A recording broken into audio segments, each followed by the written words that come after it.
Este programa contém cenas inadequadas para menores de 12 anos.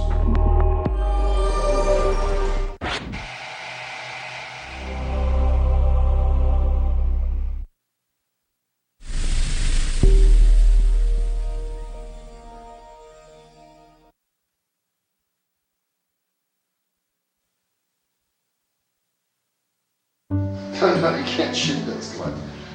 Yes, it's compass. This is private. It's not part of the show. Okay. Out of the way. Here we go. Good morning, world.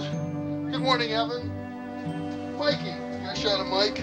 Good morning, Mike. Good morning, Dee. Good morning.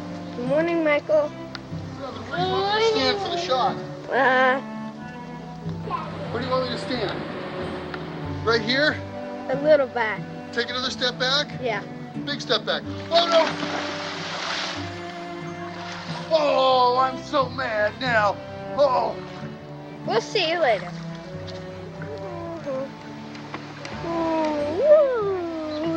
Look at this guy.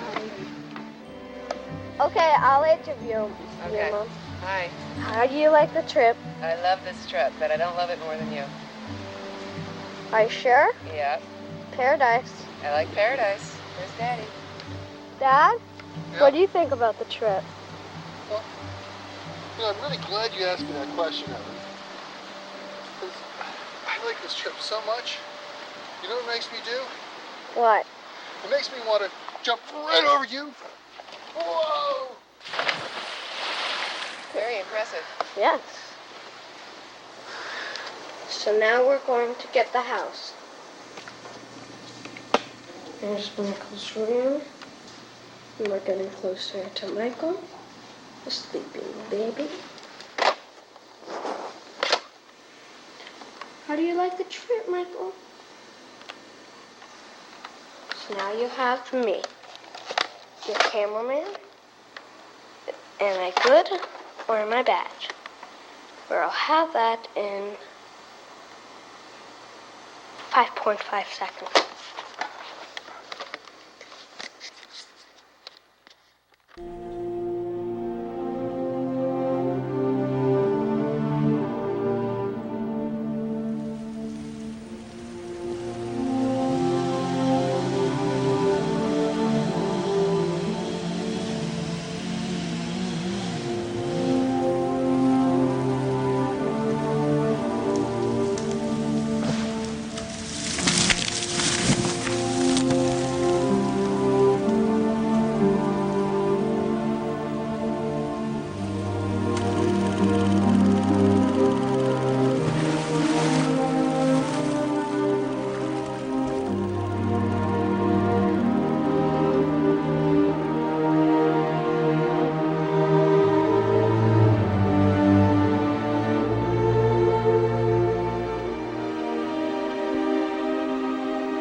In my room in my boarding school when my dad called me and told me that Evan had jumped out of his window.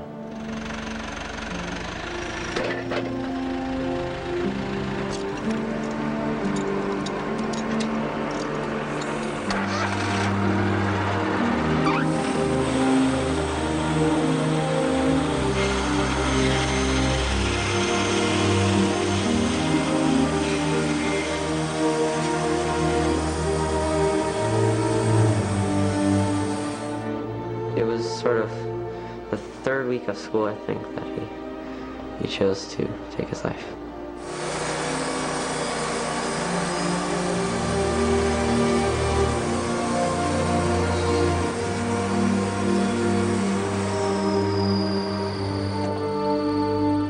I went into my mother's room and I realized the sentence that had to come out of my mouth. I had to communicate to them why I was coming in there and why I was reaching out for them. And, you know, I had to say, Evan's killed himself.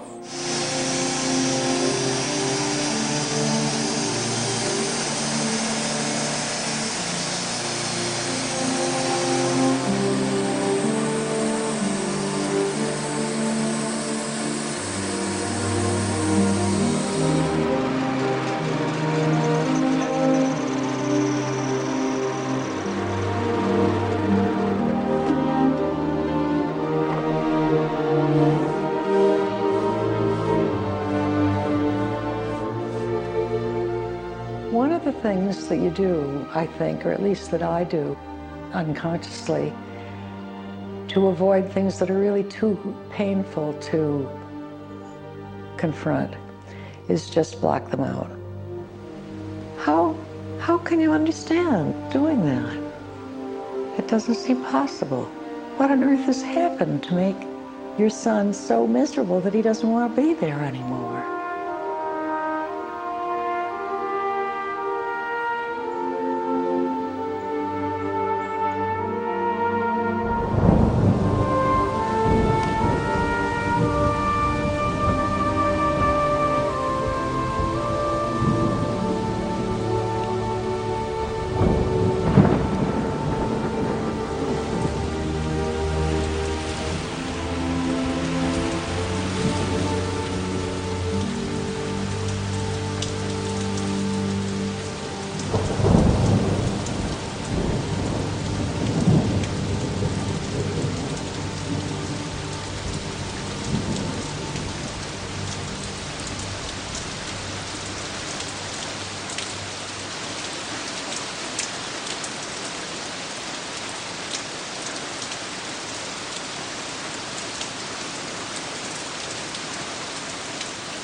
We'll never know what was in Evan's head the night he killed himself.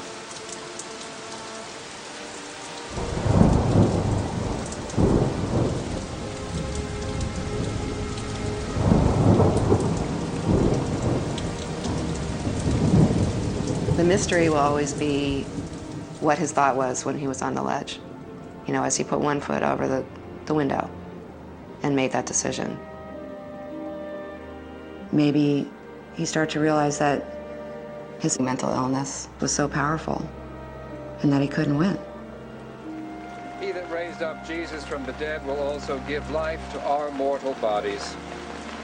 In the sure and certain hope of the resurrection to eternal life through our Lord Jesus Christ, we commend to Almighty God our brother Evan, and we commit his body to the ground, earth to earth, ashes to ashes, dust to dust.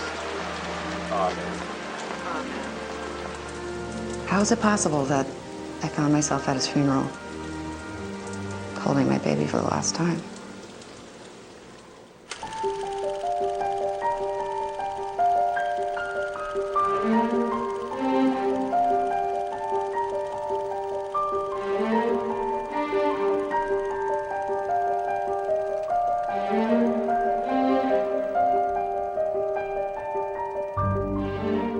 The day Evan was born was the happiest day of my life.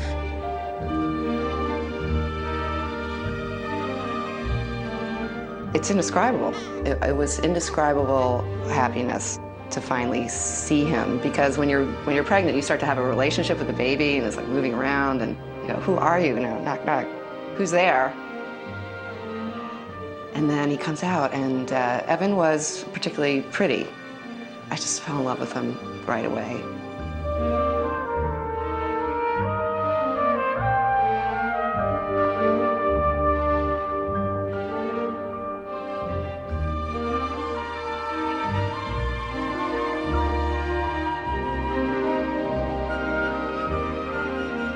Well, I actually filmed Evan getting born, and I was very excited. As I recall, I gave the camera to the doctor, and then he did a shot also.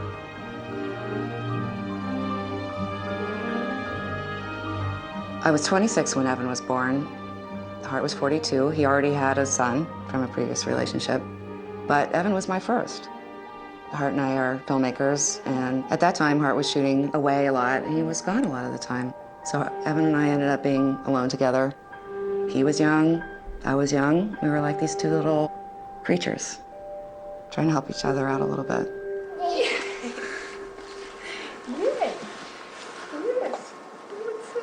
Okay, we want to have an interview with the mom. So, Mom, what do you think about your kid? Kid? Oh yeah, this one. Well, I think that it's really just the most special thing to give him big kisses. Really, I think that's the best part of it all. I remember the first time I met Evan. Dana had come home from the hospital.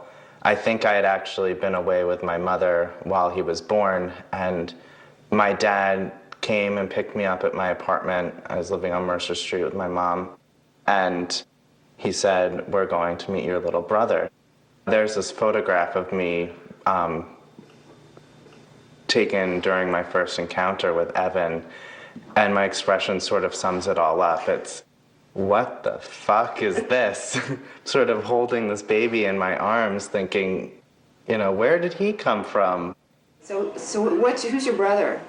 Nicky. Do you like your brother Nicky? Yeah. So how old are you, Evan? I'm old. Older. You're older? How old? Way old. Look at Daddy. Look at Daddy's camera when you say that. I'm way old. You're really old? How old? Way big old. Are you big? Yeah. How big are you? Real big? Big as a dinosaur? I remember his first word that he used over and over and over again was no. And we used to joke it was no because he heard the word no so much, because as soon as he was walking around, he would get into everything.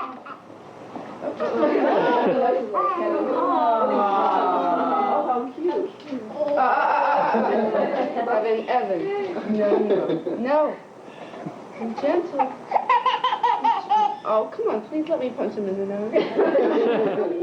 I think I understood from an early time that he was a challenging kid. Russell. Getting dressed in the morning I knew was a challenge. If he didn't have the right outfit, you know, you weren't going to be leaving the house for a very long time.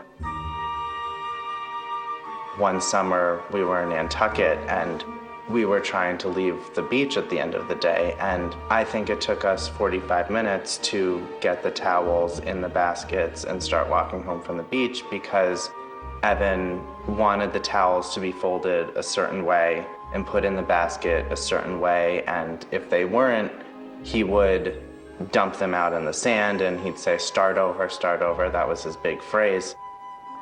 He was a perfectionist, and this persisted throughout his whole life. If he wasn't absolutely the best at something, then he would get frustrated. And discipline was pretty much impossible. I mean, the way we used to handle it is we'd say, okay, so you have time out. We put him in his room. Well, you put him in his room for time out. It's like, you know, Keith Moon in a hotel room. You know, the TV sets out the window, bookshelves are, you know, crashing over. And you come in and it's like totally destroyed. And do you think he's at all, you know, feels bad about it? No, it's like, okay, so put me in prison. I want to go to prison. There's no doubt in my mind that he had psychological issues. I guess the best way I can describe it is he lacked emotional shock absorbers. And because of that would react to situations that you and I would see as insignificant in a really, really big way. Well, really, it was almost like there were two Evans. He would be, on the one hand, tantruming and being completely impossible to reach. On the other hand, being this wonderful, vibrant, vivacious kid.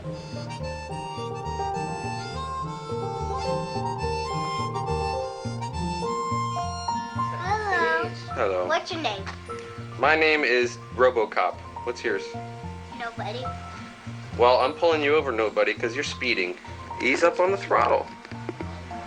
Okay, good night. Have sweet dreams. Goodbye. I mean, he was so much fun to be around. And when Michael was born, Evan was thrilled. He finally had a playmate. They were roommates, and he adored Michael. Hi, it's me, Evan. That's my little brother, and that's my mom. And what are they doing? My mom's trying to talk to somebody. Michael's just stuck in our pacifier. I couldn't take him out because that was too hard to open. Okay, what's Michael saying? He's saying that I want to get that dog. That's what he's saying. Okay, Evan, you want to film now? Yeah. Okay. And that's formula. There's a green shirt. Guess who? It's Daddy. 4 eyes. Oh, there's inside the toilet.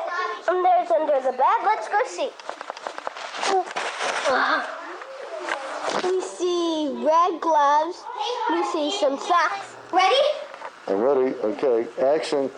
He learned how to read very quickly. He loved books. He loved talking about what he was reading. And he was a great companion, you know, when you were doing something, going on a trip. He was a guy who was, you know, good for an adventure. Trying hard. Hard. I know, we're young. I know, it's tough. And Evan. You get it in the boat. It's a big one. Beautiful. Let's see the triumphant fisherman. Yes. Nicholas. Hey. What do you think, Evan? Evan, what do you think? Get it! Hi, Tim. Oh, poor baby boy. He needs to go to mommy for help. Evan was incredibly affectionate. He was very physical, very cuddly, always sort of cuddling up. Ev, are you a little baby still in mommy's tummy? Huh? You haven't even been born yet, have you? You have to take that intense sweetness and, you know, sensitivity and just completely upend it into the darkest, scariest,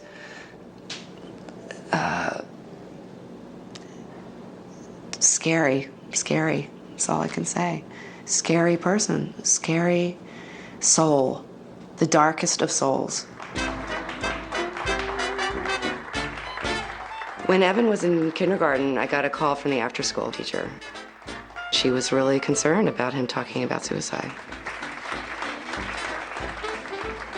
I met Evan when he was 5, and he came to our program, Performing Arts School, and he was probably the cutest kid I've ever seen.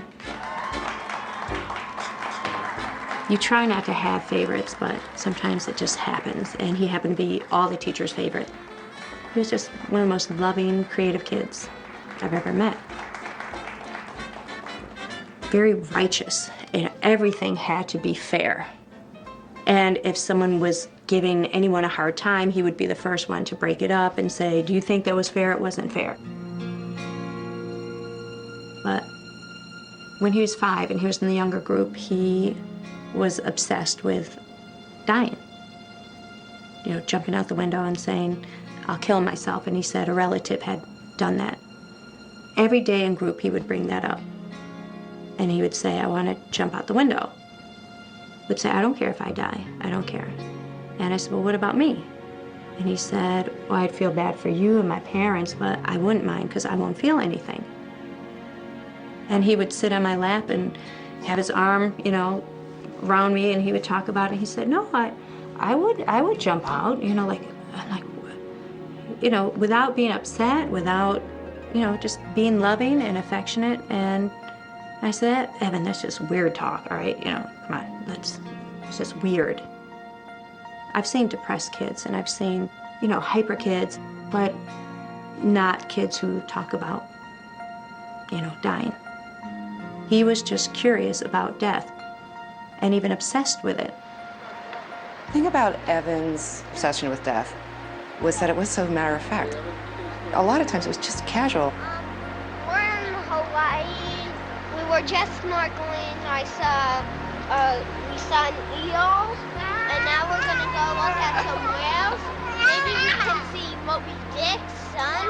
Like, I remember one time in Hawaii, we're just there, snorkeling or something, and he says something like, by the way, I've got a rifle. Don't say this at home, kids. So, what? I got a rifle. You got a rifle? Yeah, What do you need a rifle for? to shoot you. And you just go, what? Like, what do you mean to shoot? I mean, that's not really funny. It's not really expressed in a way that seems attention-getting.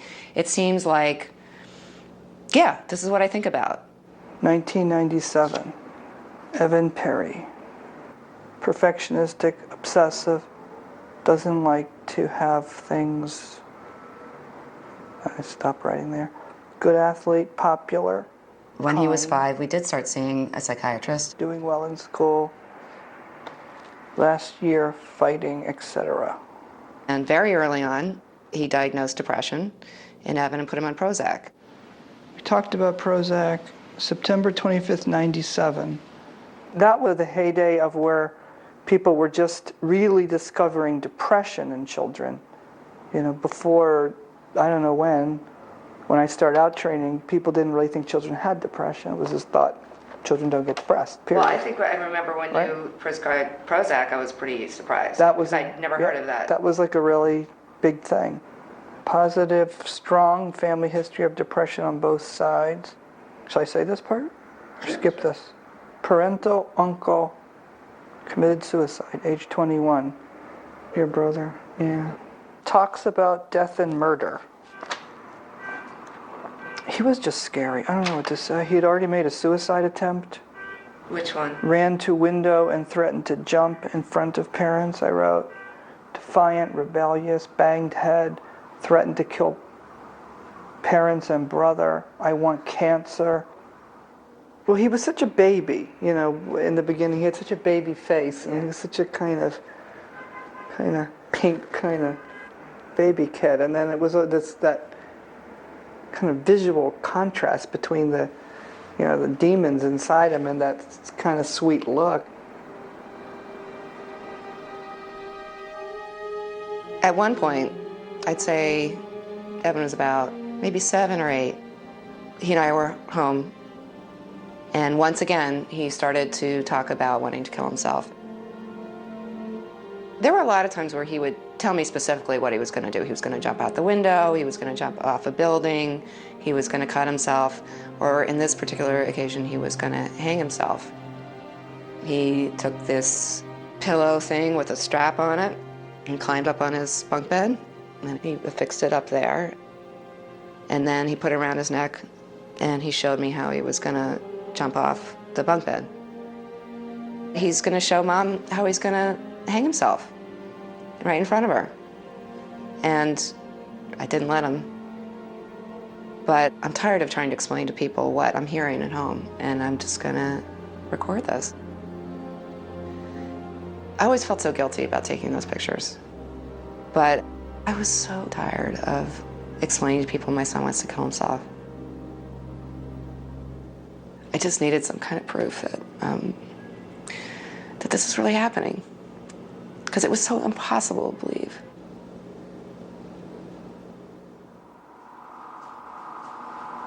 Oh, God. This is when he tried to hang himself? Yeah.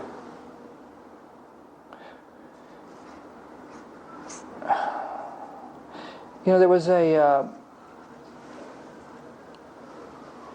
idea that children could not be suicidal because they didn't understand that death was irreversible.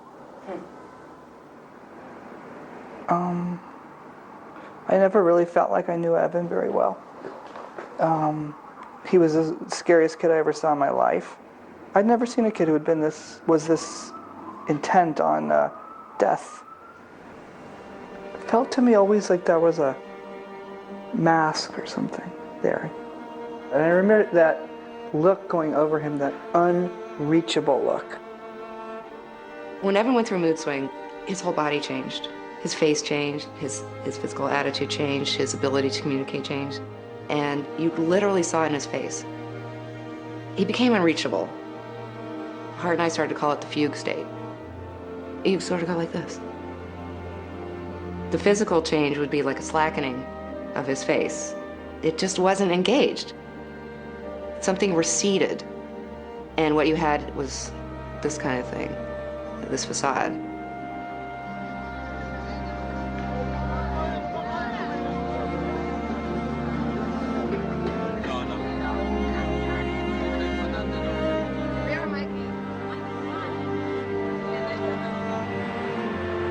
Some whales are real curious. They come right up to the boat.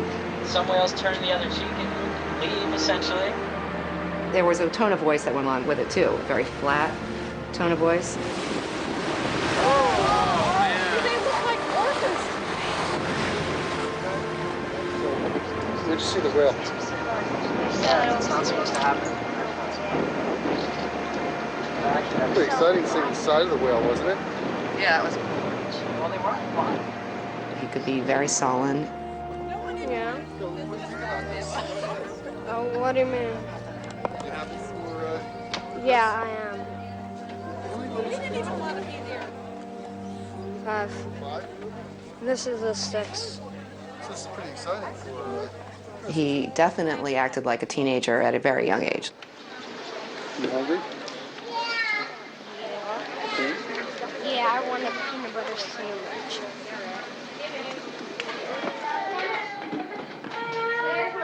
God's in control. What did you say? God. No, that's not nice. He seemed to have skipped being a kid and gone immediately to being an adolescent. How was the football game yesterday? That's the kind of thing you expect from your 15-year-old. You know, you're not the boss of me, and come on, give me the car keys, and where are you going out? You know, what'd you do in school? Nothing. I mean, that seems normal. In a 7-year-old, it doesn't seem normal. And he was very teenage. He was, along with that, though, he's also very sophisticated.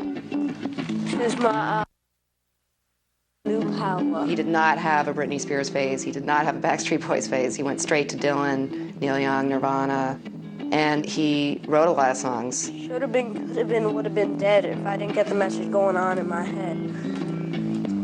You asked me how, I told you. You said, wow, take it now since you learned it, not how. His lyrics touched on things that you can't imagine a kid that young would even think about. You would think it's all a freeze. If I could be cutting myself on the neck, threading you with my knife, saying you're gonna die tonight. Well, that's because I'm depressed, nothing less, furious. So somebody kill me, please. I'm standing on my knees. Somebody kill me, please. Pretty, please. I'm standing on my knees. It's biscuit. It's because I'm depressed. Okay, that's it.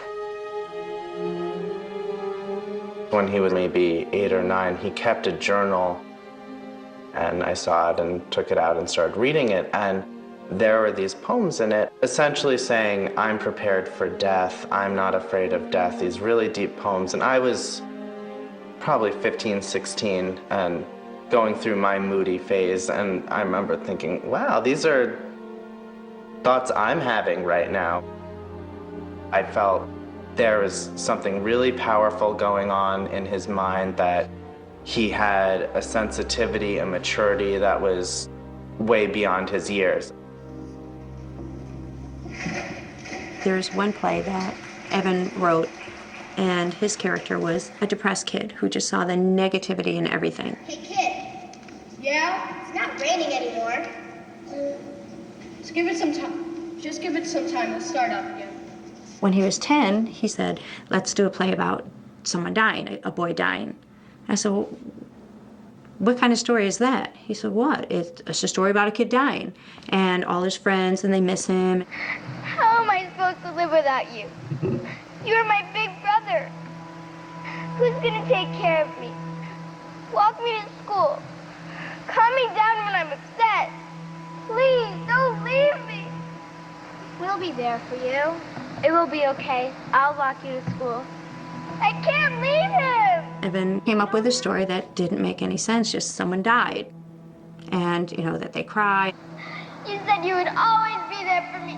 Well, I need you more than I ever have right now. I think he wanted the play to be about the boy dying, which obviously was his character, and to be able to see it in a play that everybody loves him. I know that. When you leave, it's like, that's when everyone gets together and they miss you and they honor you. He will always be with us. You don't have to look here or in heaven. Look in your heart and he'll be there. So we decided to do the show, and that's when, you know, Evan attempted, or came close to attempting suicide at PS 11.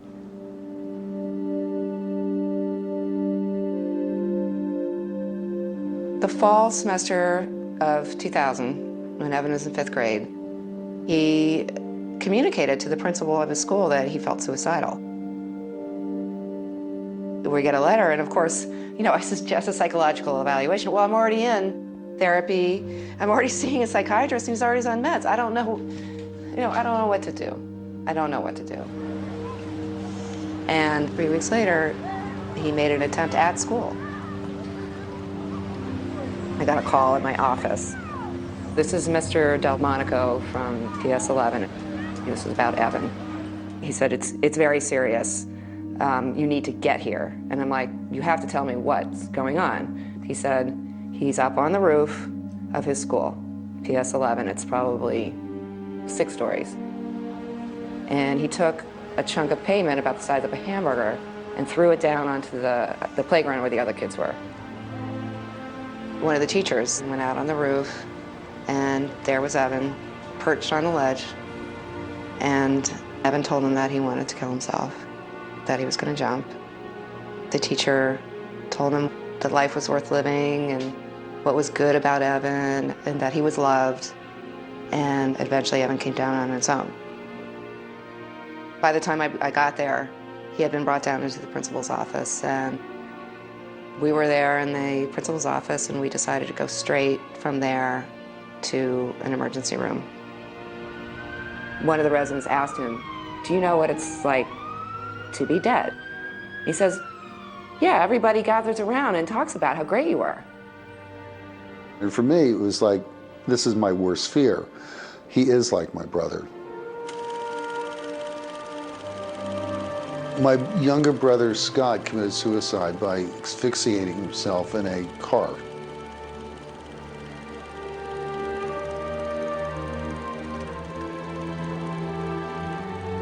Because of my experience with my brother, I wasn't going to fool around. We had Evan involuntarily committed to a mental institution because we were very, very concerned about his suicide attempt. We took it very seriously. The place he went was called Four Winds. It's outside of New York, and it's a lock-up psychiatric facility. Evan was brought in by ambulance after having an incident at school. He was brought to the Deerfield unit, which is the unit I was working on at the time, which is for kids 8 to 12, and immediately assessed and evaluated. We were able to establish a pattern and saw that he definitely met the criteria for bipolar disorder. You know, known historically as manic depression.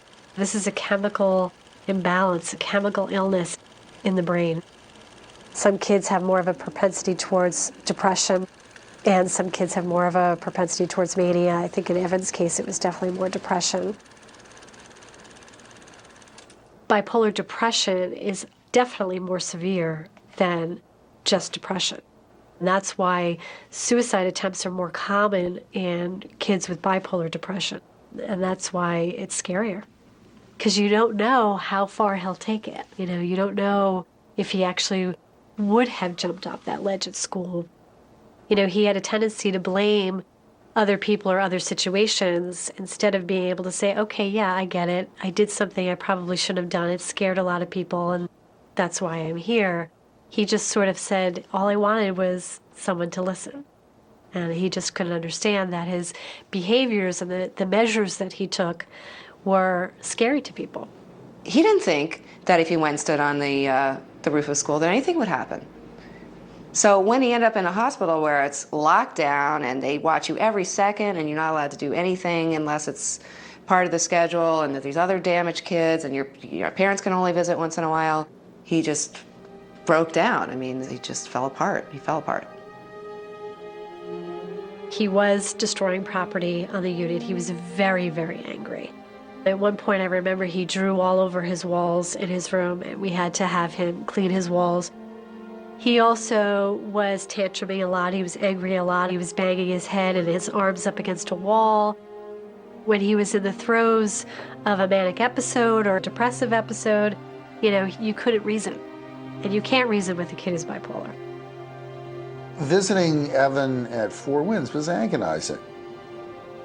Here was a kid who was in a lock-up psychiatric facility for seriously mentally ill kids, and coming to terms with your kid who seemed to have behavioral issues, but he could have just, be like an adolescent, that this is something you go through because he had so many really, charming, bright qualities.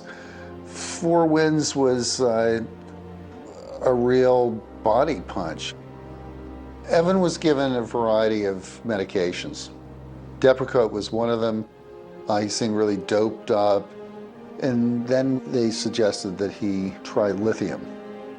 Lithium is a mood stabilizer, and it is used to level off the serotonin in the brain, as opposed to having the highs and lows to kind of even off the chemistry. He really did start to respond to lithium. I mean, it was really pretty remarkable. But he was still, profoundly ill. So then the question became like, well, what do we do after this? PS11 would not take him back, and there was no place for him to go, except for this very expensive alternative, which turned out to, I think, have saved his life for a number of years. Suzanne Hanna, who was his therapist, recommended this place called Wellspring, which was what they call milieu therapy. Everything's an opportunity to learn how to live in the group, from doing the dishes and making the meals to taking care of animals to taking care of younger children to chores and things like that. Evan came to us from Four Winds Hospital, and they were pretty adamant that the bipolar disorder was managed medication-wise and that he was on the proper dosages, and that seemed to be the case on some level we saw. And then right away, within a few days, Evan decided to venture off campus, and obvious question at that point was it really controlled? 3 days in, he decided that he wasn't going to have it, that this whole thing about the adults being in charge really wasn't for him. He made it a little bit more complicated than he had to, like built in a little dramatic effect. He went out a window. He could have went out the door. Doors aren't locked. Oh, I see. So he went out the window and then went on the roof and then jumped down. So this was that involved some doing.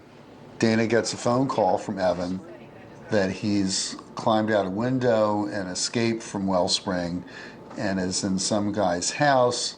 Of course, we had to go to juvenile court because the guy whose house he broke into pressed charges. I think the neighbor whose house he was in was quite unforgiving. Luckily he didn't do anything with that man's house that day, but he was trying to get a rise out of his parents to come rescue him, show them just how much he's suffering, and he'll go home and stir it all up again and be back in the hospital again in another year. It was as if he was in a game.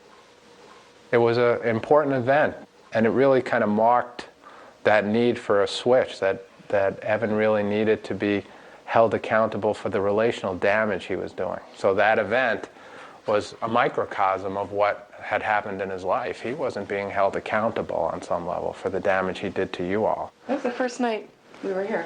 We sat right here, right? Yep.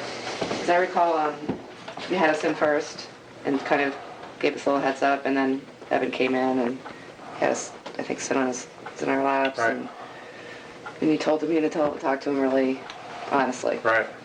And I did. And it was like this incredible relief because I had permission to say what I was feeling without being afraid of breaking him. You know? I remember. And you were like, really? Yeah, I was like, really? Well, if I tell him that I'm afraid I'm going to find him dead, he'll explode. Right. And the world will end, and, you know, all this stuff will come rushing out, and it will be poisonous, and we won't be able to survive it. And I think to all of our amazement, we not only survived, but started building, you know, on that.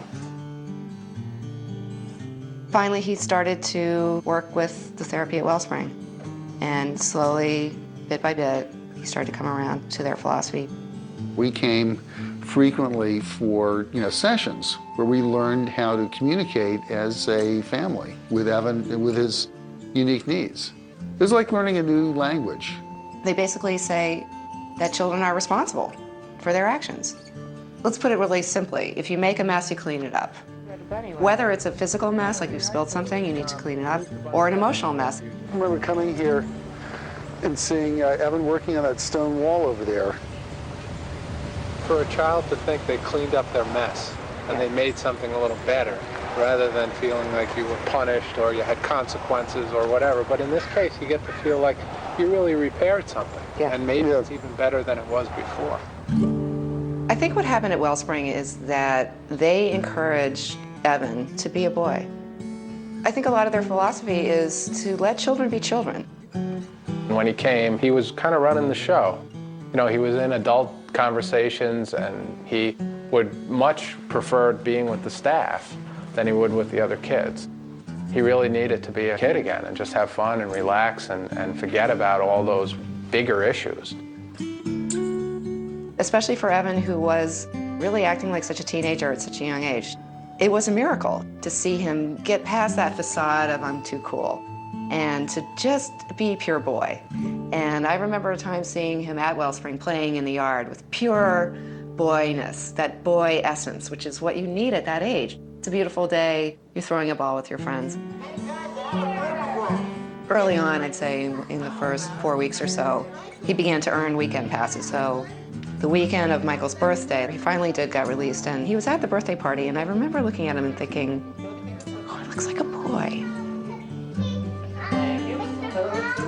I mean, the old Evan would have been too cool. He would have been turning up his nose. He would have been sneering. He wouldn't have in a million years let the clown paint his face. Okay, never. He allowed himself to be a kid.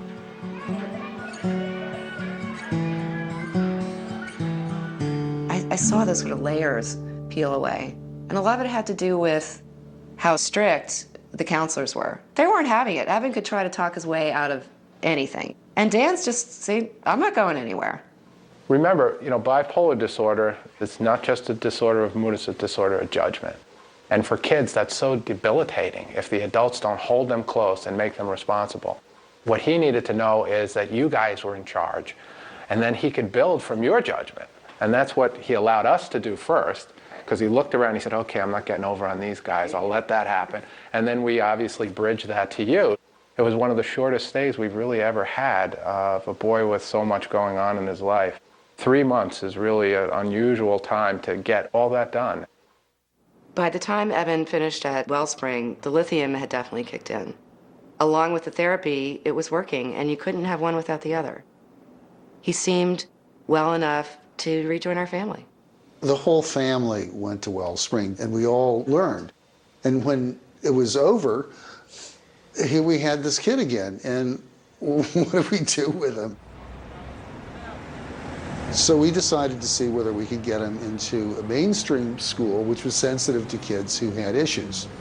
So we got him into a school called York Prep, and suddenly everything was different. We would get a report card, and he was like one of the best students in the class. The teachers were saying, I wish all my students were like Evan. He got the prize in the science project. So what's this? My science fair. It's about how to make a hologram. Right, you got the ribbon? There's a ribbon. Yeah. It's so hard. They move so fast, and we do like 40 pictures with digital camera, and none of them work. It's like natural geometry. One of the great things about Evan going to York is he found such a great group of friends. It took a while for him to like kind of gain your trust and stuff like that. And after a while, he was just one of those people I could talk to about anything and come to him with any problem. Once we started hanging out, I started like, you know, figuring out his interest in toys. And I really liked toys. Like, toys was my thing.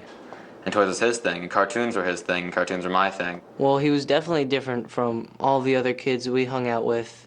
Nobody seemed to have strong opinions like him. He was really set in his ways, and once he had an idea, he wasn't going to let it go. A lot of stuff people say in high school, they don't really mean, or they're just trying to be popular. But like, you know, Evan, he would just go right into it. He wouldn't hold back.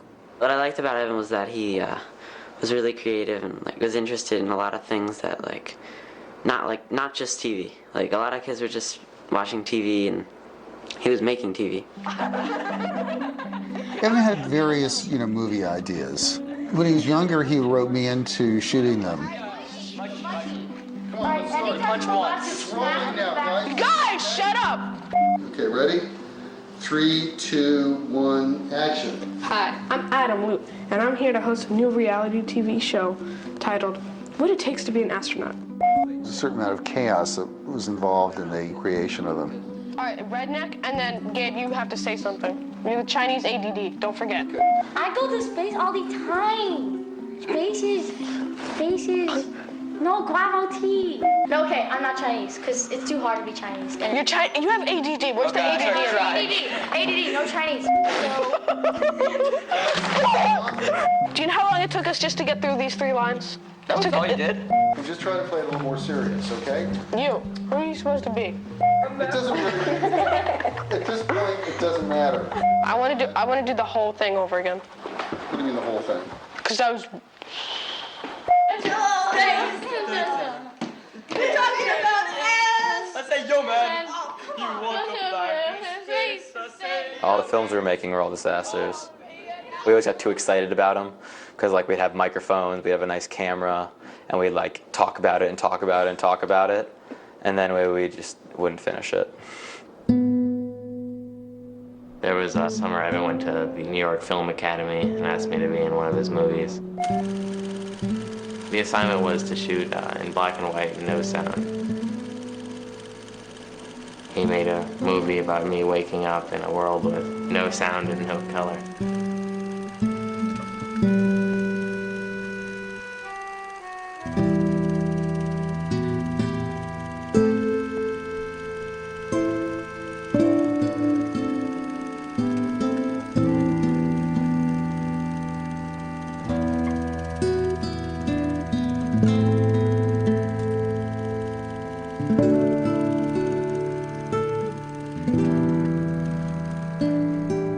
I never knew that there was anything wrong with him. He took medication. I had no idea. Never brought it up. Never talked about it. Sometimes we got a little suspicious because like he would just be really quiet for a long period of time, but we just got accustomed to it because he did it a lot. He would miss school every now and then. Like, I can tell. I knew, and I would tell him he's on his period because he's like, he looks like he would have a month where he's just like moping around, and then he would have a month where he's like really happy, and he would tell me like, listen, the more happy I get, the more pissed off I'm gonna get later. One time, I think, going out to the roof, I remember him sitting on the ledge, and it really scared me, and he just seemed to be completely fearless, almost willing to just walk on the edge, and I really yelled at him, get down from the edge, that's not something you do, and he kind of distanced himself like that, it's almost like showing me I don't really care. We talked about it a little, but he always sort of brushed it away, and he sort of said, but I'm over that now, and we all thought he was pretty good, and he always acted really great. There were no real signs of any real depression or anything. I was totally optimistic about his health and the direction that he was gonna go. When I'd come home from school and spend holidays, I remember remarking to myself, this is a much more warm, loving household than it was 2 years earlier. I guess that's what I saw after Wellspring, that Dana and my father really showing him that within our family lies a really strong foundation that he can trust. And during that time, it really did seem like everything was under control.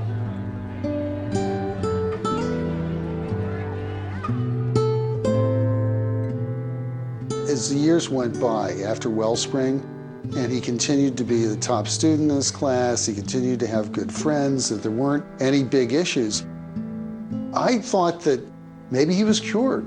You know, maybe he's gonna have a life. You know, I'd go with Evan to visit his older brother at college, and Evan was like looking at college and thinking, well, I can do it. I can have a life like this.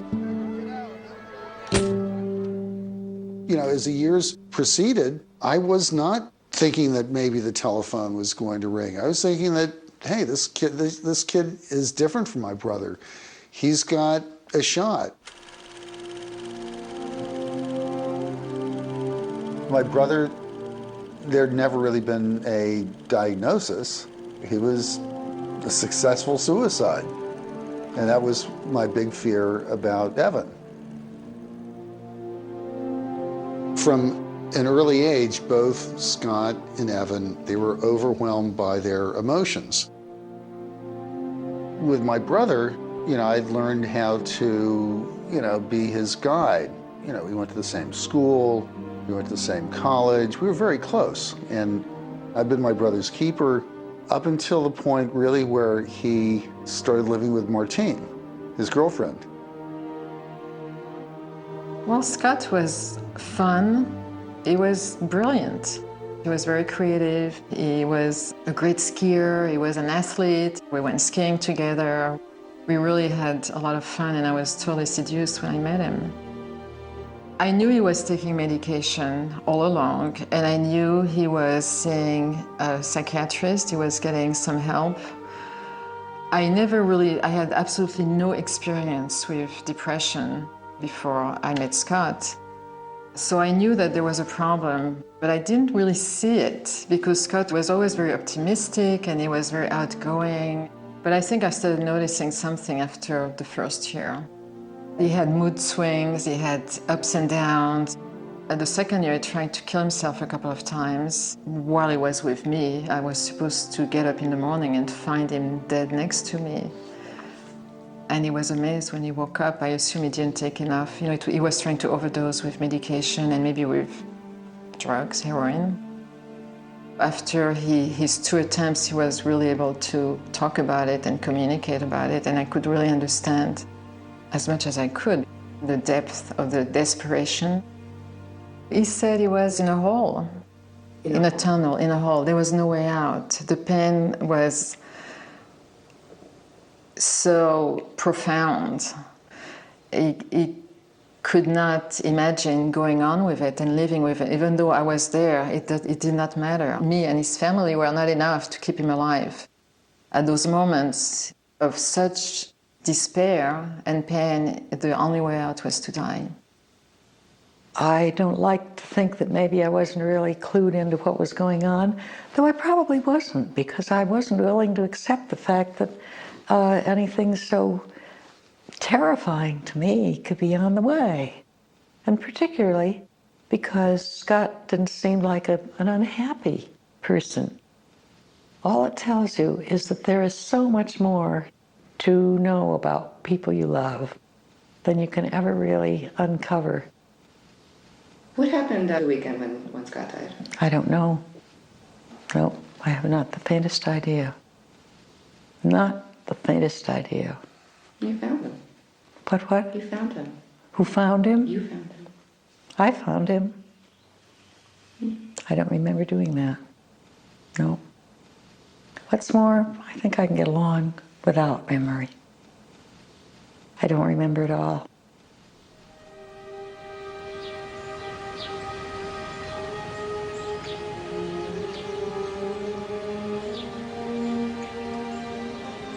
I think it was a Saturday. We came for the weekend up here, 4th of July weekend. Scott was totally normal, fun, nice. Suddenly, it was a beautiful afternoon, and we said, "Where is Scott?" Scott was not around. I knew something was wrong. So I said to Billy, "Well, I'm going to go to the caretaker's house and see if the gun is still there." Because I knew that the caretaker had guns, and Scott knew that he had guns. So I went there, and Billy went in another direction. I couldn't get inside the house because it was locked. I don't exactly remember, but I knew he didn't have the guns. When I came back, I saw Billy, who came back, and her lipsticks were smeared around her mouth, and she said, "I just found Scott." And she found him in the Jeep, in the car, near the carriage house. And what he had done was take the hose from the vacuum cleaner and put the hose from the exhaust pipe inside the car.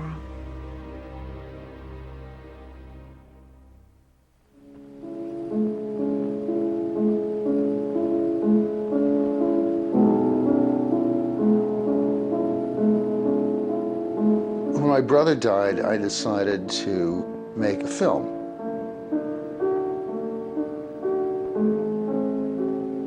It was too painful for me to really deal with his suicide. So I made the film about a sculptor friend of my mother's who came from Spain to make a sculpture for the grave. I documented the process of making the sculpture and the installation.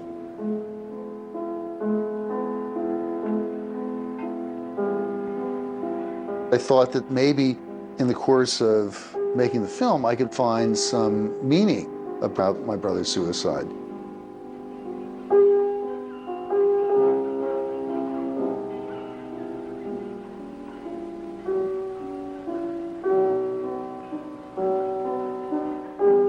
It took me about 7 or 8 years to come back to normal. I was mutilated when he died. I was mutilated. Half of me was dead. Completely dead.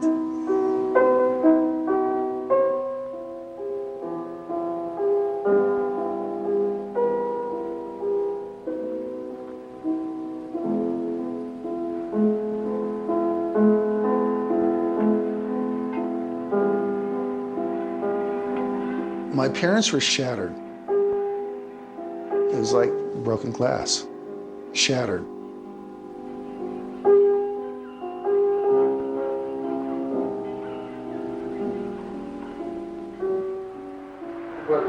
What did happen to him? Well, he obviously committed suicide. Why do you think he did? Why did he do it? Well, he was in a terrible state of depression. What brought on the depression, I don't know.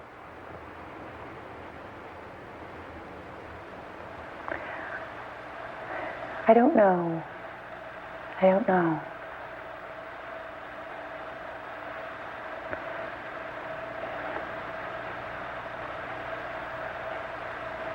I can't tell you.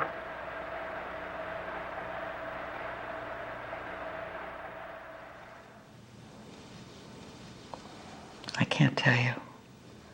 I can't tell you. The words don't exist to tell another person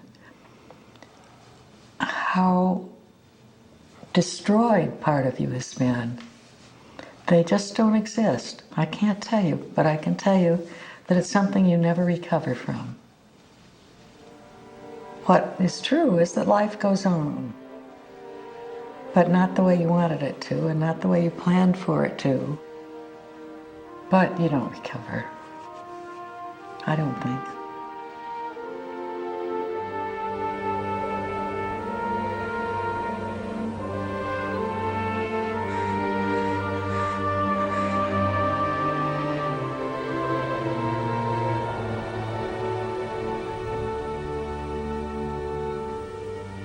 I thought if Evan was going to kill himself, it'd be similar to my experience with my brother. It was like a slow decline. But Evan seemed to be actually doing pretty well. Hey, beer me. Light? Yeah.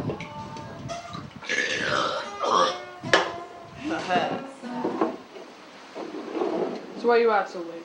Well, have you seen a Kiss concert, man? Kiss rules! Kiss rocks! Rocks! Just didn't have watch and leave. Hey! You didn't pay. Yeah. I just went like, hey. Run, Mike. Run, Evan. You know, I mean, Evan was never, like an over-the-top, effervescent, happy kid. But from all the markers, is he getting into trouble? No, not at all. Can you do the fish? Fish! Like this? I'm gonna do the snake! Like this? I can do the seizure. Have we seen the police? And we certainly did see the police for a number of occasions before Wellspring. No police. I got juice! Take it with me!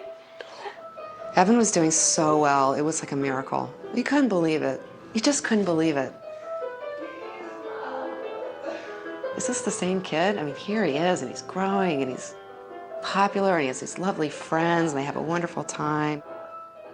Suddenly there's hair there, and his jaw gets firmer, and he's taller than I am, and he's a man. He's a young man. Very handsome, very popular with the girls, but not really all that interested in them. His voice went from like this to this. Like, you're in the shot. Like,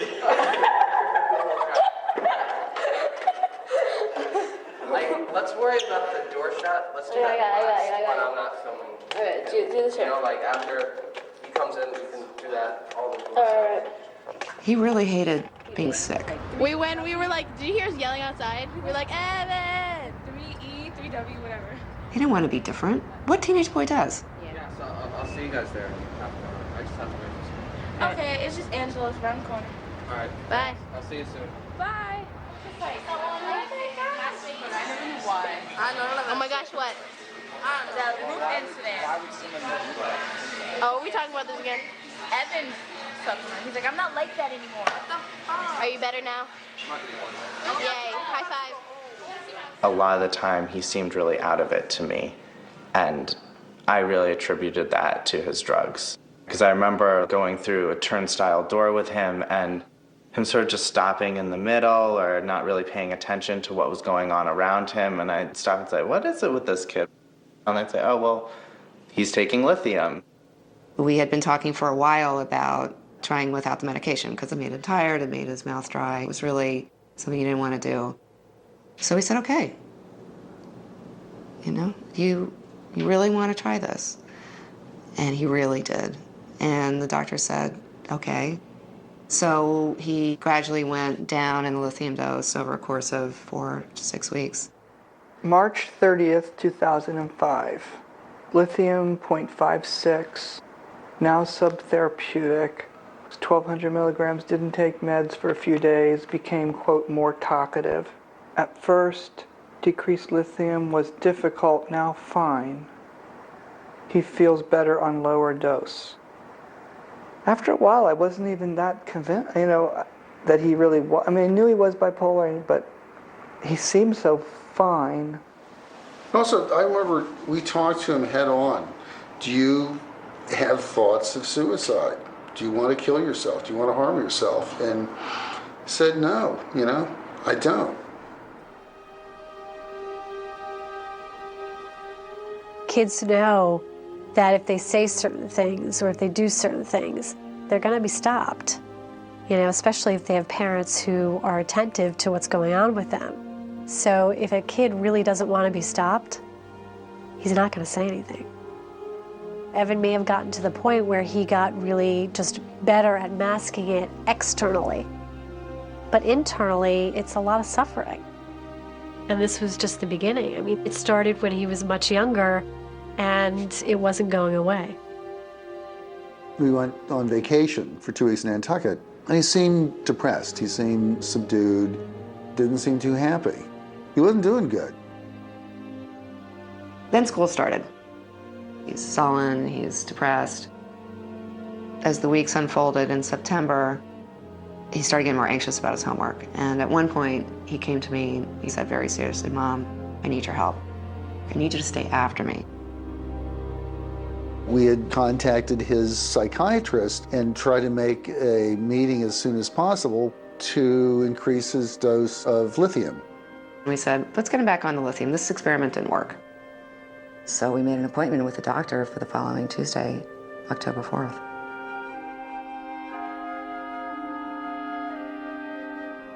We hung out with him that Friday night. We went to another teen club, me and Nick. We invited Evan to go, but he just didn't want to. I mean, it might have been his curfew or whatever. He just didn't want to go. And we didn't think it was that big of a deal. We were just like, whatever, he wants to go home and chill. So there's nothing really beforehand that we could have seen. I think if someone is that sure that they want to do that to themselves, they're going to hide it from someone, you know?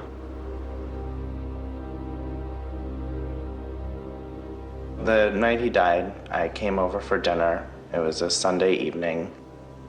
We're all eating together, and I know Evan had some homework that was unfinished, and he was being a little obnoxious about not wanting to do his homework and started putting his feet on the table, and, you know, his mom was nagging him about his homework. And they had a tiff, and he was mad. The fight was very intense, as it often was, and, you know, really just deeply intense. I was doing the dishes, and I was hot, you know? I was tired of this. And he goes up the stairs, and he said, "Mom, I hate you." And he shuts the door, he locks it. Leaving that night, I didn't think anything of it. He wasn't behaving in any way that would make me think this child is going to end his life tonight. Not in a million years. I mean, on my good days, I've acted worse than him at dinner.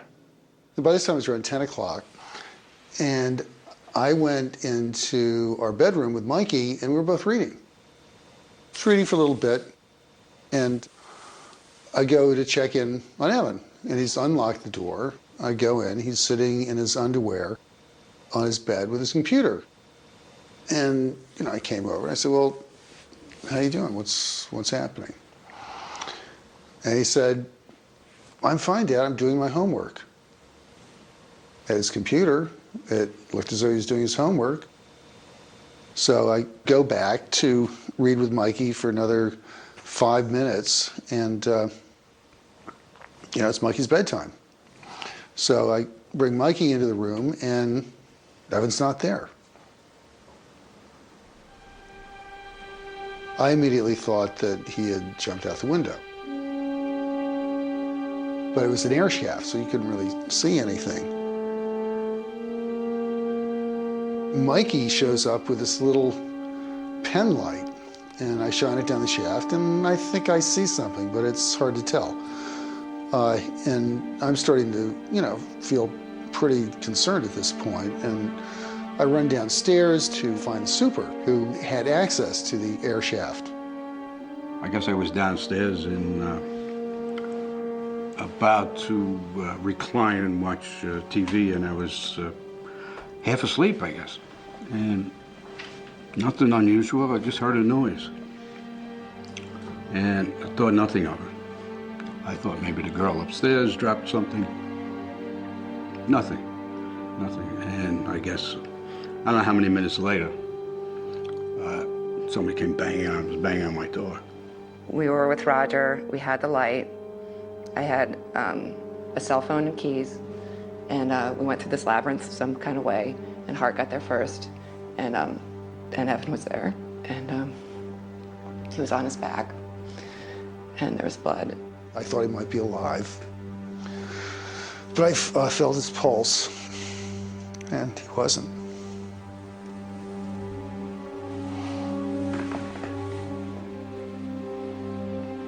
So it got pretty chaotic. I was screaming, "Evan, Evan, Evan, Evan, Evan, Evan. You know, Evan, please." And I went, and Hart was in front of me, and I said, "Get out of the way. I want to give him the mouth to mouth. I want to move away."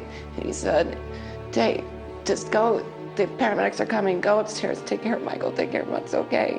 And he was very calm. I called Nick to come and look after Mikey and Dana because I had to go to the hospital with Evan.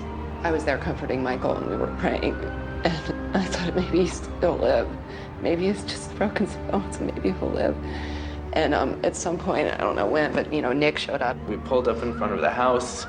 There were police cars outside. It was like, this is fucking real. This is real. And I walked into the apartment and there were police officers downstairs. They looked at me and started approaching me to say, who are you? And I pushed them out of the way and just ran to Dana. And Michael, what's so amazing is he kept saying, Mommy's gonna be okay, Mommy's gonna be okay, Mommy's gonna be okay, Mommy's gonna be okay.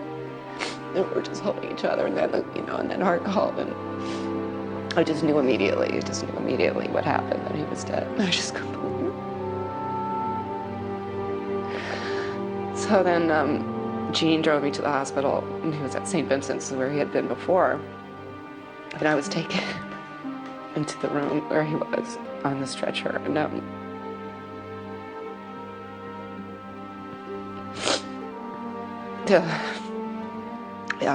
he wasn't cold, and he had his boxer shorts on. And he took the sheet down like this. I held him, and I closed his eyes, and that's it. And then I got a call in the car from Nick. It said, I found his note. I found his note. I remember the officers asking me whether there was a suicide note, and I hadn't even thought about that, and we looked around his room and there was nothing, and then he pointed to the computer and opened it, touched the screen, and sure enough, a letter came up.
To be honest, the gist of the letter was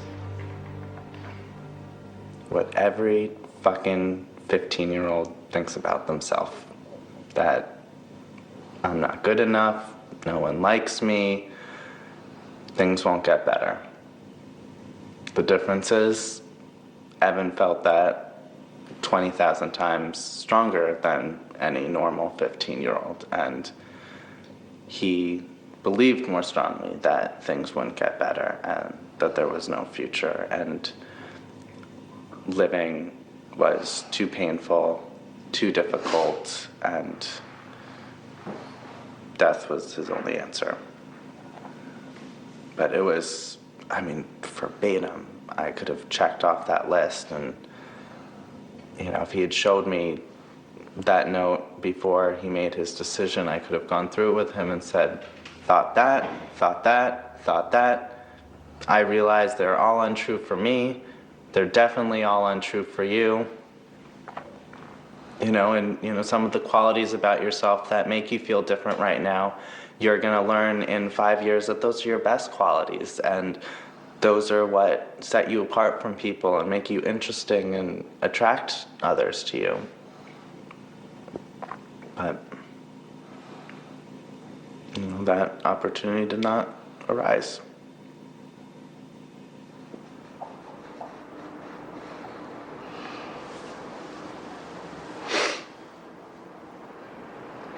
So what do you make of that? I think that he foresaw, he must have been getting a glimpse of adult life, and that he foresaw that he was not going to make it in the way that he wanted to make it. You know, in psychiatry, it's like bipolar is our cancer. It kills people. You do everything you can, and some people can't be saved, and probably we could have saved, definitely we could have saved him for a while. But he would have gone off his medication. These kids do, they all go off them. And when he went off, he just went so fast. Maybe his illness was changing into the type where people really do get crazy. He never talked about any of this. Any of that? No. Nope, he never talked about any of this. He denied feeling it, he never talked about any of this. Never did he say anything like he didn't trust his friends. But this is crazy talk. That's crazy talk. You know... Crazy talk, but it's done so sanely, numbered, and so precise. This is what makes me so mad with all the portrayals of mental illness that you see on TV and movies. It's like raving, crazy, foaming at the mouth, not, sanely sitting there, hyper sanely, typing this, horrible thing out, just methodically, already knowing he was going to do it. That's insanity.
On behalf of the congregation of this church, I would like to welcome all of you who are mourning the passing of Evan today.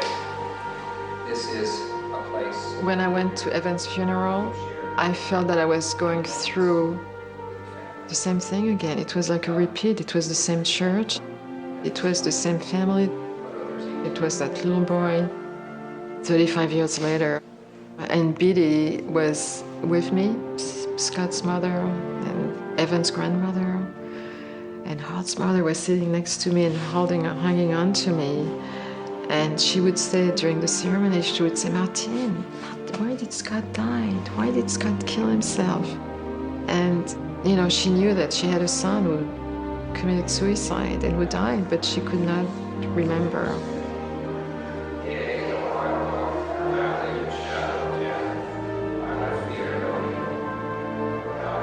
I was briefly trying to explain to her that it was the same disease, that he died for the same reasons Evan died. I feel relieved to know that Evan has found peace, even if it means that we must take on pain. Through his memory, we realize the extreme precariousness and preciousness of life. We must cherish and savor the lives we have, the relationships we enjoy, as much as we can, for as long as we can.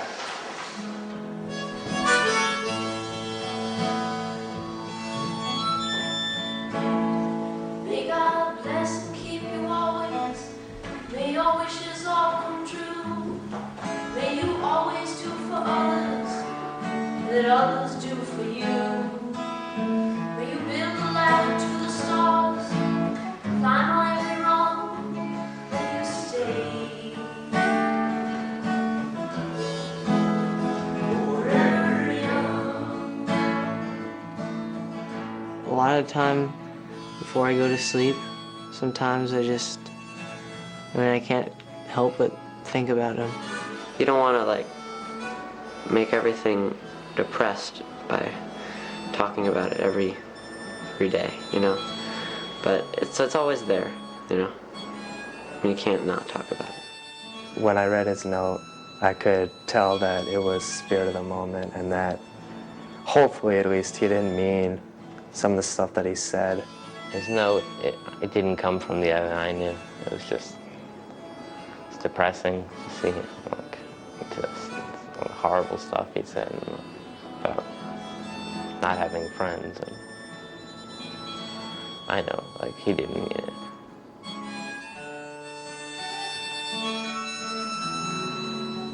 May you stay forever young.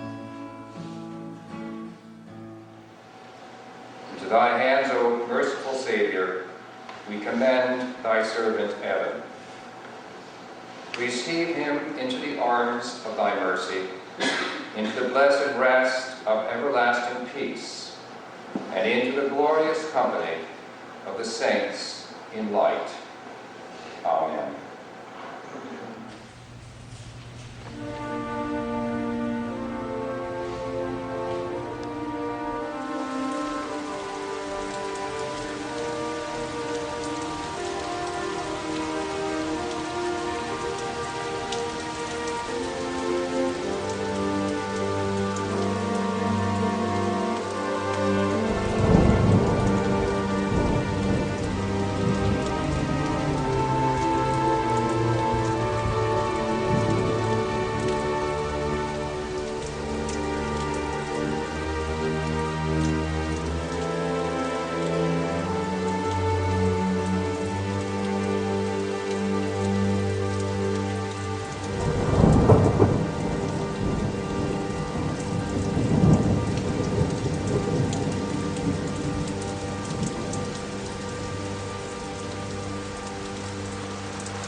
They forgot to dig the...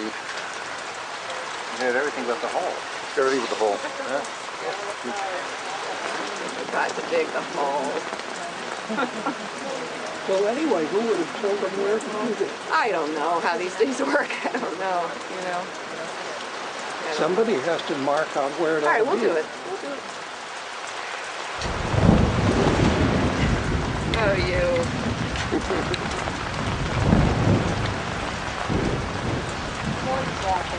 Oh, he's laughing already. You better believe it. He's roaring over this one. He that raised up Jesus from the dead will also give life to our mortal bodies. In the sure and certain hope of the resurrection to eternal life through our Lord Jesus Christ, we commend to Almighty God our brother Evan, and we commit his body to the ground, earth to earth, ashes to ashes, dust to dust. Amen. Amen.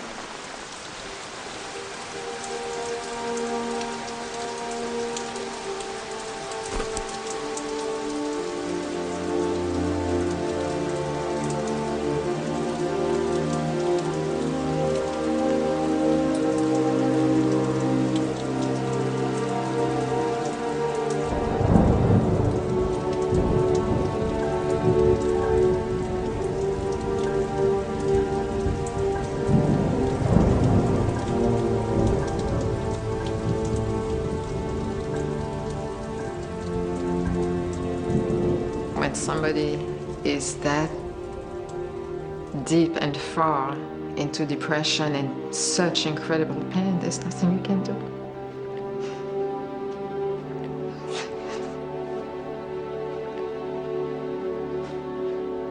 Survival is really very difficult. But anyway, you do the best you can. What is there? You know that. There isn't any choice. If you found one, believe me, dearie, pass it along. Because there is no choice. There isn't a choice to cope. There isn't. I have a family. and of people I love and people who love me. And you really have no choice but to get up and put one foot in front of the other. And basically, I think the thing that I think about most is I just can't believe it. I can't believe this. I can't believe it. I can't believe I'm sitting here. I can't believe that that I gave birth to this boy and raised him and buried him. I can't believe it. It's just a sense of disbelief. I don't know if I'll ever really understand that it's true, that this really happened. I can't believe it really happened. I mean, tell me it's a dream. I can't believe it. I can't. And I can't believe that the days continue to go by and that the world continues to rotate without him.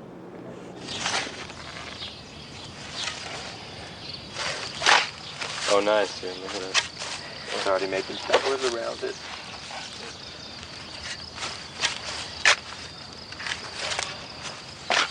There's the ground again.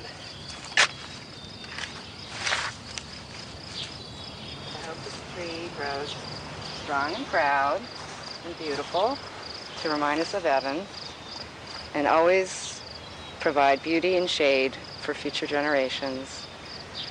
And that every time we see it, we'll always think of how much we loved him and how we'll always remember him.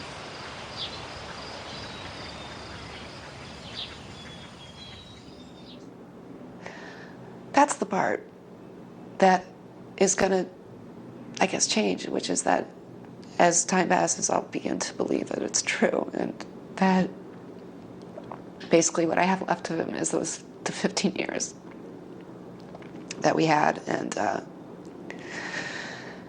that there was beauty in that,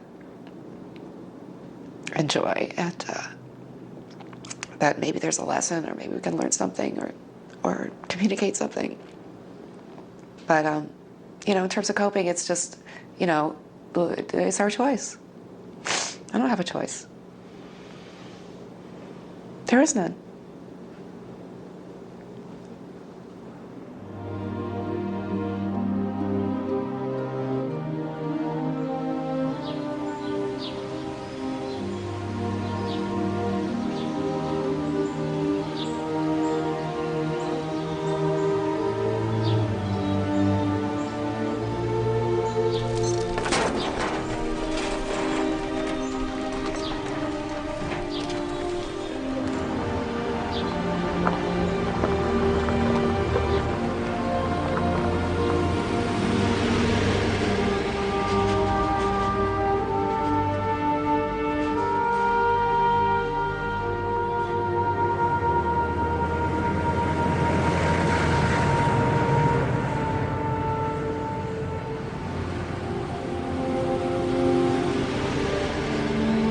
Even though we lost this battle, we'll never forget the experience we had at Wellspring.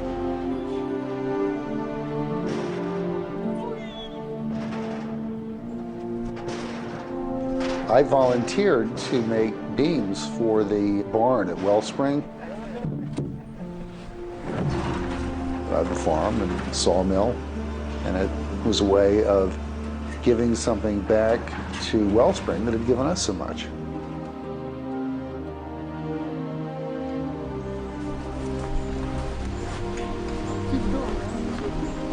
And that's going to be a building where other kids are going to be able to get the kind of therapy that Evan got. These beams here, these are ours, all the side beams, and look at that inscription over there.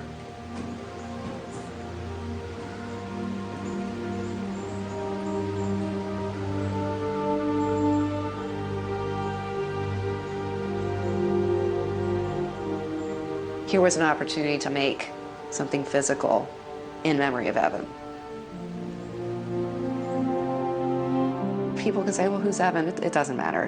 What matters is that, you know, somebody loved Evan enough to want to remember his name.